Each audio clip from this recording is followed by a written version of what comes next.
মমতা কুলকার্নি এখন সন্ন্যাসিনী।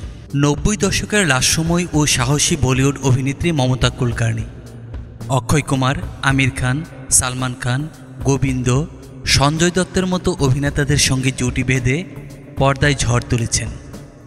দীর্ঘদিন ধরে বলিউডের অভিনয় থেকে দূরে এবার আলো ঝলমলে দুনিয়াকে বিদায় জানিয়ে সন্ন্যাসিনী হলেন এই অভিনেত্রী।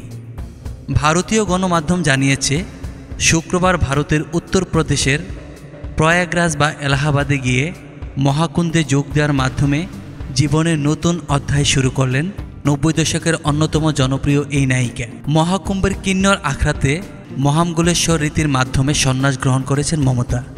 এদিন পিণ্ডদানও করেন তিনি। এই রীতির মাধ্যমে নতুন নামও গ্রহণ করেছেন। আজ থেকে তার নতুন নাম শ্রী ইমাই মমতানন্দগিরি। কিন্নর আখড়ার আচার্য মহামঙ্গলেশ্বর অর্থাৎ লক্ষ্মীনারায়ণ ত্রিপাঠী ও জোনা আখড়ার আচার্য স্বামী জয় আম্বানন্দগিরির সঙ্গে দেখা করেন মমতা। আর সেই মুহূর্তের বেশ কিছু ভিডিও ছড়িয়ে পড়েছে নেট দুনিয়ায়।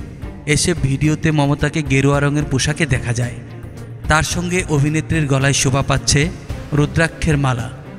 পুরোপুরি অচেনা রূপে ধরা দিয়েছেন এই অভিনেত্রী।